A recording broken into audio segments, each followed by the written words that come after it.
I always enjoy it when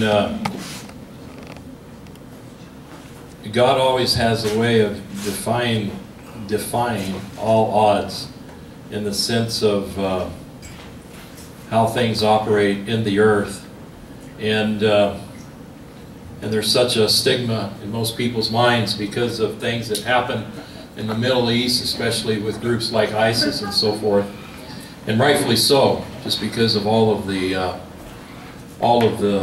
stuff that goes on, and it's just horrendous.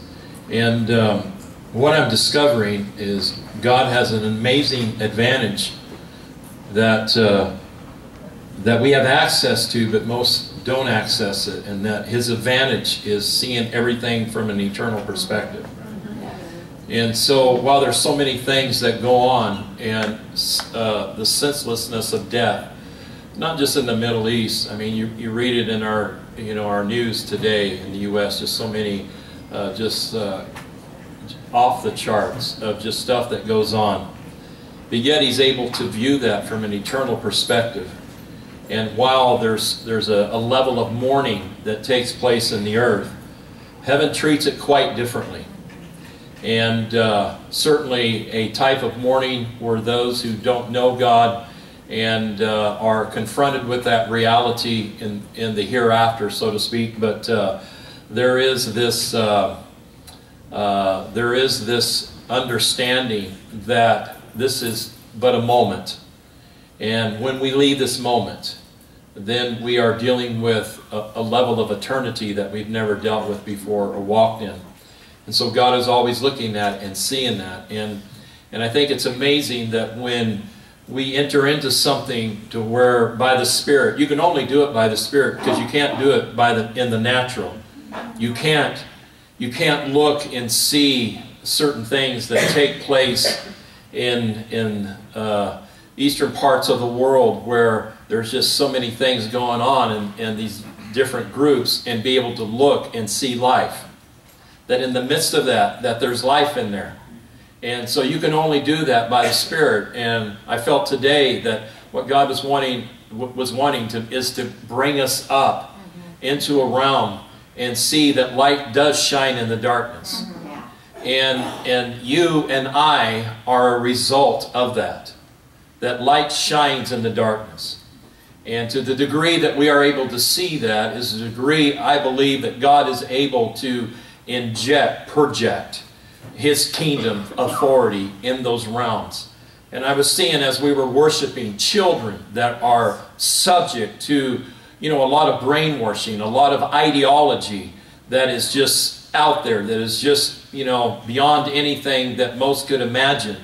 But yet somehow God divinely intervening, them having visitations, them dreaming, them seeing and encountering Jesus, and Him in a moment literally taking them out of a concept, taking them out of an understanding, then bringing them into the reality of His love, and in a moment causing things to change. And so you were doing that today. Yes. We were participating in that. We were overriding the works of the enemy. We were overriding, and we were making a declaration, and we were coming into an agreement with heaven that the gates of hell will not prevail. That's right. And so we were stepping into that as gates, standing in the face of the intended gates of the enemy, which at best are borrowed, are temporary. There's a unique difference between God and all of other creation. Is you are eternal gates. That you will forever release His kingdom. You will forever release His glory. You will forever project who He is, His heart and mind, no matter where you are resident in the moment. And so I find great pleasure in that. I'm going to just jump right in because we got started a little late. I'm going to really move into some things pretty quickly. It seems, for those of you who have known me for the years, I've never been a political person, and by no means. And I've always, if I've prophetically spoken about something, it just happens in the moment, spontaneously. And And so I've always just steered from it because there's so many people that hop on that train. And I sent out an article before that I've never just cared for it. It's too messy. It's too chaotic. And personally, God has just never really stirred me that way. But I'm finding more and more as we are engaging with heaven and as we are entering into the courts of justice, that there is a type of government that obviously God is wanting to release upon the earth and to override so many things that are going on. But I also recognize a characteristic of God is that He will pick different people. He's picked them out through history. You know, I've looked at the life of Samson and just how God used this particular man to override so much in the natural, the works of the enemy. But even going as far as taking him into the Philistine camp and him marrying somebody that was totally contrary to anybody and everybody's idea of the perfect wife or whatever, but yet God having an idea that He could take him in there for the purpose of influencing that realm. And so even his behavior, so many other things that as you look at his life then was just totally messed up. But yet God used that because there was something in him that enabled God to inject something, to override something in that period of time of what was going on in the earth. I sent out a little reminder on Facebook and about this understanding of prophets, and that the difference between a false prophet and just a wrong prophet. And one meaning a false prophet is someone who's intentionally trying to mislead somebody, and oftentimes for own personal gain. And that's what God dealt with, is that they were intentionally misleading the people in order to influence them. Where prophets today, in the modern day that we live in, is they can be wrong, but their intentions are good. And there's something different about then and now in this sense, is that if you are going to engage with heaven, if you are going to enter into the kingdom of God, if you are going to operate at certain levels in the Spirit, unlike the times before, in this day, you have to exercise your spiritual senses. In other words, you have to develop them. You see, in ancient times, biblical times, there was a sovereignty of God that just moved on certain men and women. And it wasn't that they were necessarily exercising a gift. In fact, in previous biblical times, you can't see where any of that went on. It was just God used prophets. He used certain people of that stage as an influence, as a preservation, to preserve a people, but yet to project the coming Messiah, thus the coming government of God that would manifest in the earth. And so that was His justice. That's how He dealt with kings. That's how He dealt with so many things that were out of order. But yet when Jesus came on the scene, He did something very profound in the sense that He injected in us an authority that really was only given to a priestly group of people. Even to be in the most holy place was narrowed down to just a few. But then when the veil was rent too, there was this opportunity that for whosoever will, now you can come into this place and you can participate in this. And then even when he ordained or initiated 72 people, and He sends them out. They come back and they're rejoicing because demonic beings, people were subject to them, to the authority that was them. And in the meantime, it says that Jesus is doing a little dance because He was seeing Satan fall like lightning from heaven. And in reality, that was the first time that spiritual forces were confronted on the level that they were confronted then. In other words, He empowered them and they could go. See, historically, you didn't see the confrontation of spiritual forces. The battle was between flesh and blood. Now, for the first time, there was this authority that He had given to humanity to where they could go out and they could confront these spirits. And then there was a level of limitation that was it was the beginning of a level of limitation that was literally corralling the works of the enemy. And that was very exciting, because that was the beginning or the next stage of the sons and daughters of God manifesting on the earth in a very profound way.